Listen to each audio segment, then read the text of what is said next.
Magandang araw po mga kainday. Yan po nakikita nyo po na puti. Yan po ay bubong na makapal. Tapos yan po ay pinatanggal po namin dahil isang araw po ay pinasok po kami ng magnanakaw.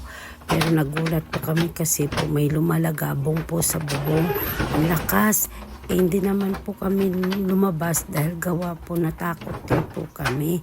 Kaya inayaan na lang namin na mag-ano po siya. Tapos maya lumabas po si Manang. Doon nila naramdaman na may tao po. Nagpailaw po kami ng ilaw. Pinaandar po namin yung ilaw. Kaya nagulat po yung nanakaw. Tumalon sa kabila. Kasi po sa likod po yun namin ano po yan ng punong yung inaano ng fish pan. Walang tao po dyan, madilim. Kaya nagulat kami. Kaya nung kinabukasan, nakita po namin yung bubong namin na butas na talaga. Kaya sabi ko, tawagin namin yung panday namin na maggawa na ng bubong namin. Doon na nakita namin na pinaimbestigan po sa panday. Sabi ng panday, kutsilyo po daw ginamit at kunting sin ng pangyero. Kaya malaki ang butas. Kaya para mga kainday, totoo mag-ingat po kayo ngayong panahon.